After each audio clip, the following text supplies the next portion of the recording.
Pentecost is here, 50 days after Easter, and each Sunday in that time of Easter we've heard stories of characters from that fledgling community of the way.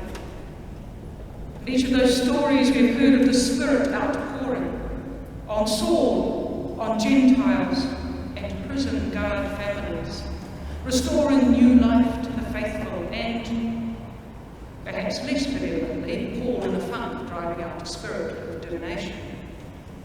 But it's not until today that we hear of the Spirit outpouring on the disciples gathered together. Of course, if you were paying close attention, you'd have seen the chronology of the Acts of the Apostles and realised that today's reading takes place before the readings we have been hearing. It begins the telling of the Acts of the Apostles, as if to remind us that all the stories of transformation we have been hearing flow from this bestowal of the Holy Spirit. I imagine that the religious space that the disciples inhabited after Jesus' death made them pretty vulnerable. We hear today they are gathered in a room, and on this day the Holy Spirit pours out upon them. On a day when devout Jews from all over the inhabited world were gathered in Jerusalem, the disciples were given the ability to speak in other languages, the languages of those gathered devout Jews. The words of the reading from Acts, all of them were filled with the Holy Spirit and began to speak in other languages as the Spirit gave them ability. Those words really stuck with me this year. We use language to connect with one another and to communicate, but we also know that language is subtle and it's nuanced, and we weave language together in different forms. We use it to tell stories. We use it to story our lives. It may seem these days that stories aren't told quite the same way that we used to do. Digital literacy, as we know, uses far less words, much more about images and short video clips, sound bites. Even so, with this language, stories are told, and people story themselves, sometimes more honestly than others. Our stories speak the language of our life experience. When we meet someone with a vastly different story to our own, even if we share the same language, it can seem sometimes impossible to step into, to relate, to imagine their world. So we sometimes think the other is disconnected from us. But is this actually so? I want to share 3 stories with you. Probably a couple of weeks ago, I was invited to be part of a working meeting in the rooftop garden at home ground. Alongside some of the new residents who were planting out this garden. Inevitably, of course, this included Kai and conversation. I had a chance to talk a bit with some of the new residents. The shift from street or tenancy to having their own apartment was still a process being negotiated. They were enormously appreciative, but it was evident that adjusting was going to take some time. It so happens that on the wall of the dining room are pinned 2 maps, one of New Zealand and one a map of the world. Each new resident is invited to place a pin to mark where they come from. I asked the person I was talking to, who was quite a new resident, whether they'd done it yet, and they said no, but wanted to. So together we went across to the map, took a pin. As we came close to the map, there was another resident who was a bit more settled, he'd been there a bit longer. He was leaning on the wall. He looked down at the chap I was with. Breaking out into rail, the newer resident was asked, "Where do you come from? Where do you belong?" It transpires they came from the same tiny rural town dotted on the map in the North Island. They knew each other's whānau inside and out. A conversation burst forth. There were big smiles and hand slaps. But later that week, while attending the City Centre Network meeting, we were sharing stories of where we came from. And a person from the Aiotanga Centre told of the time they had drawn a chalk carpet across the pavement from the entrance out to the pavement. Overnight, it was very beautifully cleaned away by the street sweeper. They redrew it. The following morning, they arrived to be greeted by a streetie who proudly shared that he had been there since 5 o'clock in the morning to make sure the street sweeper did not strip sweep it away. From this, a relationship of stories and story sharing ensued. This person told about how they started to see the city through different eyes. A completely different city was revealed in the one they knew. One day, the person who was telling the story asked the street, she said, "I've always wondered why Aotea Square never flourishes as a community space."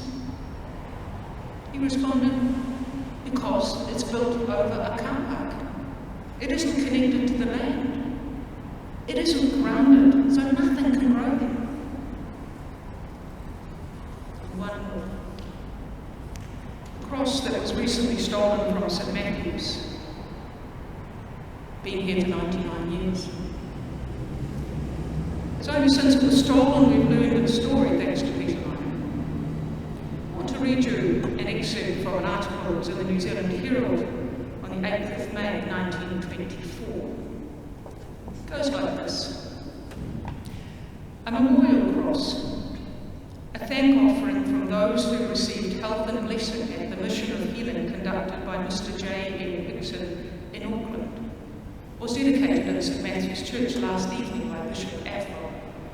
The cross is brass and is placed upon the altar. There were memories in men's lives which would never be effaced, memories which the passage of time only made more familiar until they became a part of life itself. Such was the effect of the healing mission in the lives of many in Auckland. The heavens had been opened and the nearness of the living God revealed. In that church, forever hallowed to so many on account of their memorable experience during the mission of healing, they were meant to dedicate and erect in the very highest place of honour a permanent memorial of the spiritual experience vouchsafed to them. St Matthew's in that time had been a veritable mount of transfiguration. Let us remember, concluded the bishop, what prayer and faith did for us then, and if then, why not now, and always. May this cross remind us constantly of what the mission meant. What we saw was the real and the true.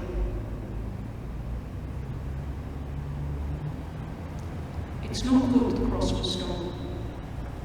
We would really prefer that it was returned.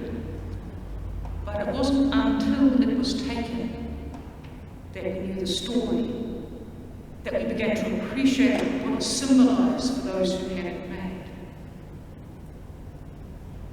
So 3 stories, each different, each disconnected, and all likelihood very different to your own. But as you heard each one, did you find something stirred in you? A response was engendered in you, a trigger, perhaps a link to your own story. I think they reminded and reconnected and revealed to us wisdom that might not have been one of our own. So what of this in Pentecost? Peter, we heard, used the words of the prophet Joel to legitimise what was going on. In fulfillment of the prophecy of Joel, everyone is included in the outpouring of the Holy Spirit. The Spirit of the living God is let loose and loosens the people, and wisdom abounds. This is a radical inclusion. Not the from our benevolence of being inclusive will let you in inclusion. Do you think this moment of Pentecost, this experience of outpouring Spirit, was a new thing, that until this time no no such thing had happened before? Or could it be a veil torn away moment of revelation, where our hearts and our minds and our spirits are open to see the way things are, to see how fundamentally interconnected we are? It's incredibly unnerving. It challenges our individualism and it upends our assumption that we can construct a life without regard for other people or for creation. So what might it be that Pentecost lays upon us?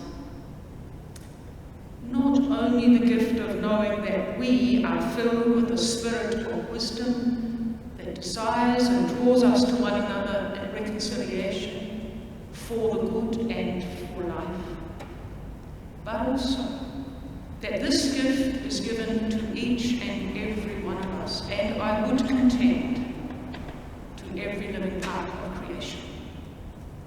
We therefore are called to listen, to have ears willing to hear, eyes and hearts open to discern what we ourselves do not have the language to speak. All are included. All are needed. Each language has its role to speak and to reveal some part of divine indwelling, even, or maybe, perhaps particularly, those whose voices did comfort us and we would prefer not to hear.